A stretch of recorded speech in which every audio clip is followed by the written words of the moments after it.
안녕하세요. 해원 컨설팅 연구소 소장입니다. 오늘은 이번에는 수요일이니까 재테크, 세테크에 대해서 설명해 드리고자 하는데요. 요즘 2월 20일, 이제 오늘이 2월 20일이다 보니 이제 사업장 현황 신고하라고 오잖아요. 사업장 현황 신고가 뭔지에 대해서 살펴드리고 또 주택 가지고 계신 분들 또 구세청에서 아마 통보를 받을 겁니다. 사업장 현황 신고, 주택 임대 신고를 하라고 하는데 그에 대해서 제가 좀 설명을 좀 해드리도록 하겠습니다. 오늘 주 내용은 사업장 현황 신고가 과연 무엇인지 살펴봐 드리고요. 최근에 구세청에서는 2월 10일까지 오늘까지 주택 임대사업, 주택 임대사업 현황을 신고하라는데 과연 그와 같은 경우 꼭 해야만 하는지 또 미이행 시 불이익은 뭐가 있는지 한번 살펴봐 드리도록 하겠습니다.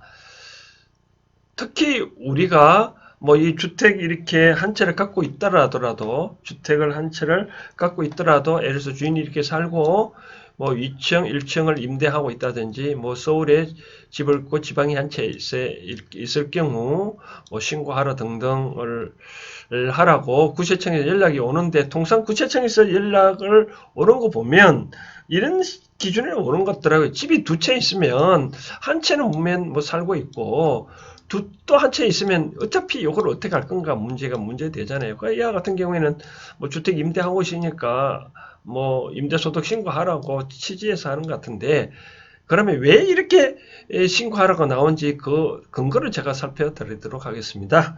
먼저 통상 우리가 사업자 종류를 보면 여기서 말하는 부가가치세 과세사업자와免세사업자가 나오는 거거든요. 쉽게 말해서 부가가치가 과세되는 거, 또 부가세가免세되는 거가 있거든요. 저 부가세, 과세, 우리가 일상생활에서는 대부분 다 부가세, 과세가 되잖아요. 그렇죠?免세되는 게 누가 주로免세가 되느냐면, 의사, 수의사, 그런 경우에 또 우리 주택 임대사업은 다 부가세가免세가 되거든요. 주택, 이와 같은 경우에는 뭐가 문제되는가 하니 부가세 과세 사업자들은 우리가 부가세는 1년에 신고를 두 번을 하잖아요. 1월부터 6월달까지 부가가치세가 과세되는 시점에서 상가 임대료 수입이라든지 열심히 물건을 팔고 되면 이듬해 다음 달 7월 25일까지 신고를 해야 되고 또 7월부터 12월까지는 이듬해 6월 1월 25일까지 신고를 하거든요. 신고를 하면 이 부가가치세라는 신고를 하면 수익금이 나오잖아요. 그럼 이 수익금을 기준으로 법인은 법인세, 개인은 또 종합소득세를 물리잖아요. 그러니까 과세사업자는 어차피 신고 들어가니까 세원이 딱 명확하게 나와 있는데 면세사업자들은 이런 게 신고를 안 하잖아요.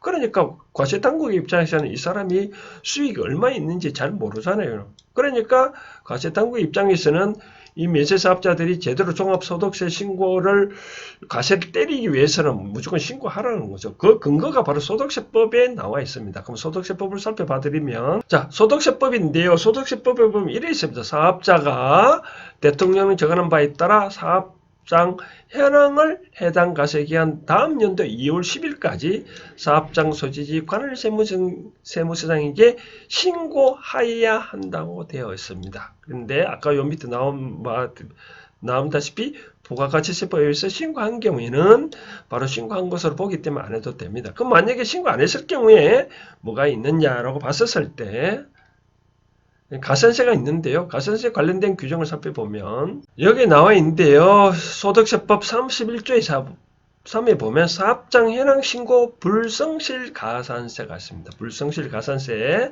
즉 불성실 가산세가 어떠냐면 이와 같이 만약 신고하지 아니한 경우에는 수익금액에 대해서 1000분의 5를 가산세로 종합소득세 결정세액에 대하여 즉 1000분의 5만큼을 다 사업장 현황 신고를 안 하도록 에 대해서 과세를 때린다 이겁니다.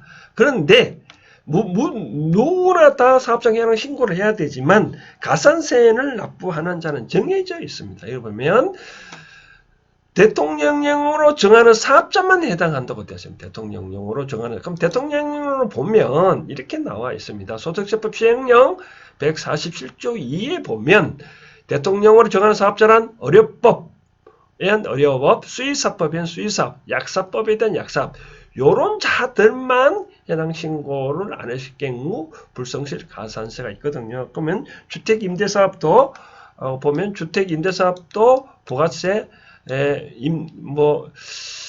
집이 없는 사람들이 원하는 주거 안정을 위해서 주택임대사업은 부가세가 면세해 주는데 이분들은 사업장 현황 신고를 안 하더라도 가산세가 없거든요. 규정이 없잖아요. 그렇죠?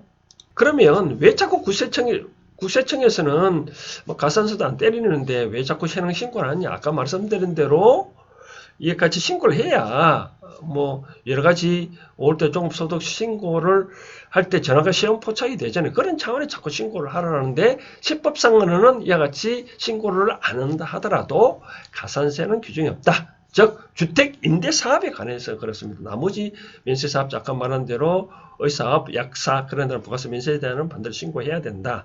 그런데 이와 같이 임대 사업은 신고 안 해도 뭐 가산세 혜택은 뭐 가산세가 없으니까 불이익이 없다. 그러면 신고하면 어떤 이익이 있느냐?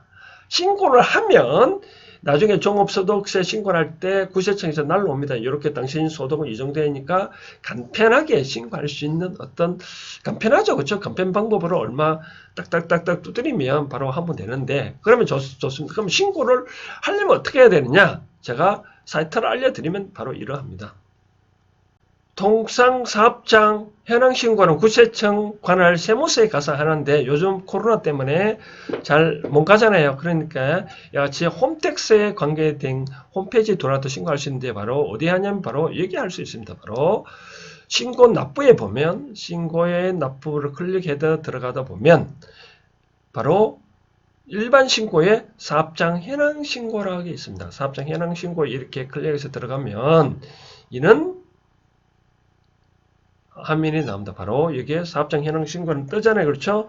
바로 여기에다가 클릭해서 들어가면 바로 사업장 현황 신고서로 들어가는데 클릭해서 들어가다 보면 이제 사업자 등록번호 입력하라고 나옵니다. 그래서 내가 만약에 뭐 주택 임대 사업을 하더라도 뭐 임대 사업을 신고했다면 사업자 등록번호가 있지만 그럼 사업자 등록번호 없으면 어떻게 하겠냐? 바로 주민등록번호를 입력해서 여기서 입력해서 확인 누르면 바로 신고가 가능합니다. 그래서 뭐 크게 신고하는 데는 뭐 요게 들어가서 요게 입력하고 확인 누르고 여기에 저장 후 다음으로 이동하면 반드시 요 저장 후 다음 이동 요거를 클릭을 하면 아까 요 나왔잖아요. 그렇죠? 사업자 등록번호 확인이 필요합니다. 주민등록번호 확인이 필요합니다. 아까 그 입력하고 확인을 누르면 요거를 입력하면 그 다음부터 뭐 여러 가지 신고하는데 크게 부담은 안 됩니다.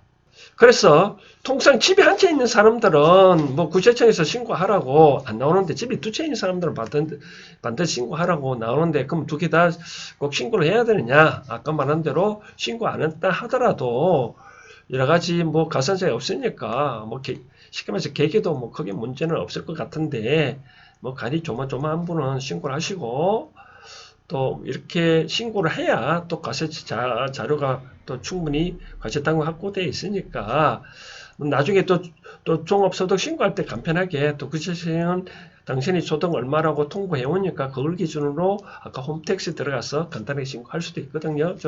올 때 종합소득 신고할 수 있고 또 만약에 종합소득 신고가 그때는 이제 누락하게 되면 이제 종합소득세, 미신고, 가산세 등등이 있으니까 참고를 하셔가지고 원만하게 하셔도 되고 아니면 뭐 나는 정부 정책에 동의를 못한다. 그래서 신고를 안 하겠다. 그러면 뭐 신고 안 해도 됩니다. 그래서 사업장 현황 신고에 대해서 너무나 뭐 간이 조마조마하지 마시고 일단 신고를 했다 그러면 그대로 과세를 하게 되니까 세금도 반드시 내야 됩니다. 그래서 만약에 신고를 안 했다. 그럼 과세 당국이 모를 수도 있으니 뭐 그냥 넘어갈 수도 있지 않겠나라고 생각되어집니다. 회원이 재테크, 주택까지 있는 분에 대해서 사업장 현황 신고에 대해서 이렇게 설명을 해드렸습니다. 오늘은 여기까지 하겠습니다. 감사합니다. 설 명절 잘 보내시기 바랍니다. 감사합니다.